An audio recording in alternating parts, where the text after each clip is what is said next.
Allahabad university के मुस्लिम hostel को seal किया गया। ये सीलिंग की कार्रवाई महज इस कमरे में, कमरा नंबर 36 के अंदर सदाकत का जो कमरा था उसमें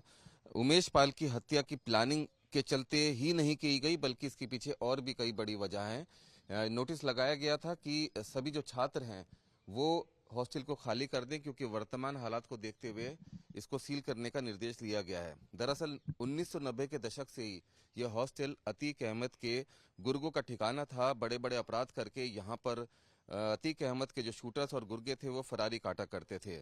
ऐसी आशंका है और कई चीजें जांच में भी सामने आई हैं कि इस हॉस्टल के अंदर सिर्फ एक ही कमरा ऐसा नहीं था जिसके अंदर अतीक अहमद के गुर्गों ने प्लानिंग की थी, बल्कि जो अतीक अहमद का बेटा असद है उसके बहुत सारे जो गुर्गे हैं और बहुत सारे उसके जो संपर्क हैं वो इस मुस्लिम हॉस्टल के कमरों का अलग अलग तौर पर इस्तेमाल किया करते थे। यहाँ पर 107 कमरे हैं जिसमें अलग अलग क्लासेस के लड़के हॉस्टल में रहकर अपनी पढ़ाई किया करते थे, लेकिन जो ये पॉलिटिक्स और राजनीति के साथ अपराध माफिया और उनका यूनिवर्सिटी के छात्रों के साथ जो कनेक्शन है उसने एक बहुत ही खतरनाक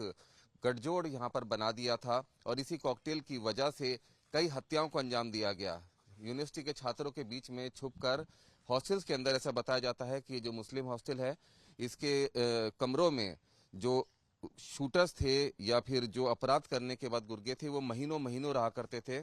और उनके ऊपर किसी को शक भी नहीं होता था। 1990 के दशक से ही ये पूरी प्लानिंग अतीक अहमद के द्वारा की गई थी। हॉस्टल का इस्तेमाल अपने गुर्गों को ठहराने के लिए किया जाता था और अब एक बार फिर से इसी हॉस्टल के कमरे में सदाकत, जो यहाँ पर अवैध तौर पर रह रहा था काफी लंबे समय से, उसके कमरे में उमेश पाल की हत्या की प्लानिंग की गई। गुड्डू मुस्लिम से उसके साथ चैट सामने आई, अतीक अहमद के बेटे के साथ चैट सामने आई, कुछ चैट्स उसने डिलीट भी कर दी थी और सीधे तौर पर इस हॉस्टल के अंदर ऐसे लड़के भी थे, ऐसे लोग भी थे जो मददगार थे, जो इस हत्याकांड में जो शूटर्स थे उनको लॉजिस्टिक मदद कर रहे थे, साथ ही उनको फरार करने में भी मदद की। जो ट्रैक पर हैं जिनसे पूछताछ की जा रही है, जिसमें असद के कई दोस्त हैं, उनसे भी पूछताछ की जा रही है। साथ ही साथ अतीक अहमद के संपर्क वाले, उसका साथ देने वाले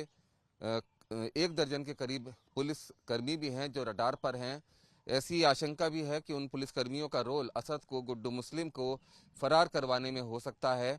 ये पुलिसकर्मी पूर्वांचल में भी सक्रिय रहे हैं और अतीक अहमद के पुराने संपर्क में ये पुलिसकर्मी रहे हैं और इस हत्याकांड के बाद भी जो पुराना तरीका था अतीक अहमद का के गुर्गों का अपने क्राइम को अंजाम देने का और उसके अलावा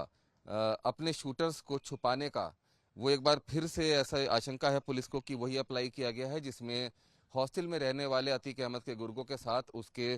पुराने संपर्क वाले पुलिसकर्मी जो उसका साथ देते थे उनका इस्तेमाल इस हत्याकांड के बाद शूटर्स को छुपाने में, खासतौर पर गुड्डू मुस्लिम और अतीक अहमद के बेटे को छुपाने में, फरार होने में मददगार के तौर पर उनका इस्तेमाल करके किया गया है। वीडियो जर्नलिस्ट राकेश सिंह रावत के साथ रुमान उल्ला खान, न्यूज नेशन, प्रयागराज।